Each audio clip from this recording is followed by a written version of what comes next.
Middle 1950s, intensive rearing of poultry began.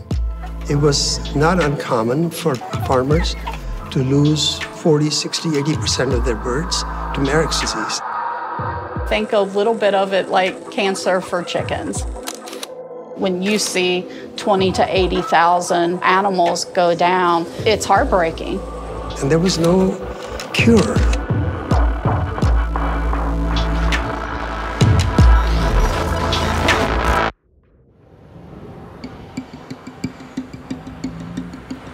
One of the worst diseases any species can have. It was a major problem. People didn't know what to do. It is a virus that transmits very well through the environment. It can affect your brain, blood vessels. It can produce you tumors. So it's going to kill the birds no matter what. You cannot grow a flock if you don't have Embrex disease under control. The cause of Embrex disease was discovered in 1967. A vaccine was developed. But there are some issues that remained. At that time, they were vaccinating in the neck area. Chickens were then let loose, and they were immediately exposed to virulent Embrex disease.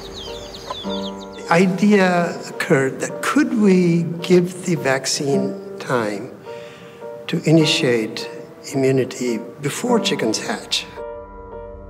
In ovo vaccination is the immunization of chickens by injecting the vaccine in the egg before hatch.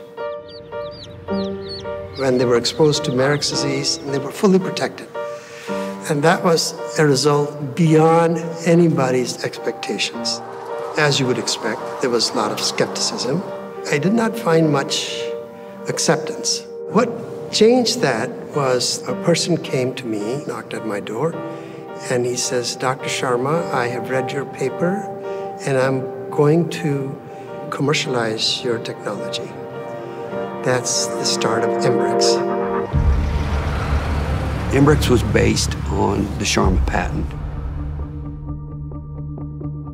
Taking that from the laboratory to the commercial poultry industry was our challenge.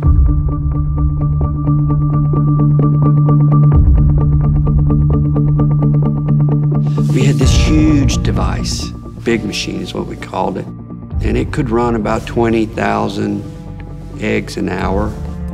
We would have issues immediately. We would have a device that we thought was ready, and we go to the hatchery, and we brought all our supplies. We brought 6 or 8, 10 people. We get everybody there, and we put the first eggs on the device, and it breaks. Stop. You know, we make adjustments. We try again.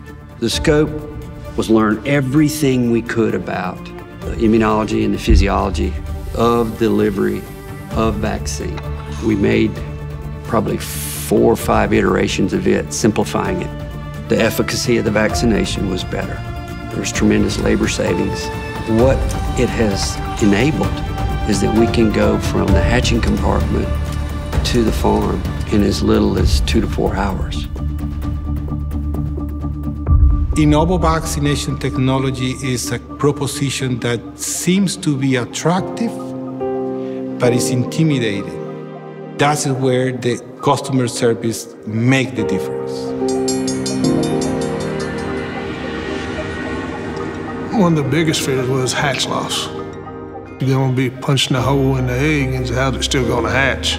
We ran them for trials and we didn't see any loss. It was about 1990 when we started, when we put the machine in. You know, it was an easier process through the hatchery. The cleanup at the end of the day was much easier. What used to take us about an 8-hour day, we can run in about 4.5 hours now. The cost savings was the big benefit. From a supplier, we become partner because we are now providing them with solutions. We started our global expansion. Italy, Spain, UK, South Africa, Middle East, Israel, Peru, Argentina, Brazil. There was a cascade. The industry started embracing the technology. Every single time when we help our customers to become more efficient, we have an impact in the output of the companies and the cost may have for the final consumers. ZOETIS has always been very proactive on their repair and technology. They've done a very good job staying ahead of the game. We've actually accelerated a lot of our vaccine development to really provide a great solution to our customers. The fact that we've moved towards vectors that can protect against multiple diseases is one of the big evolutions.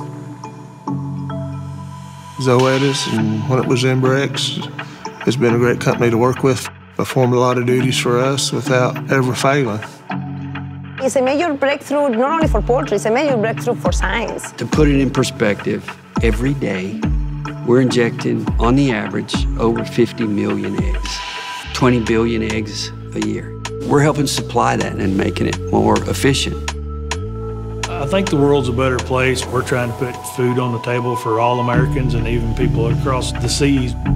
The cost of a bird today would be much more expensive if the efficiency hadn't arrived through all the technologies that the industries have brought. The biggest thing that I'm proud of is feeding millions and millions of people all around the world.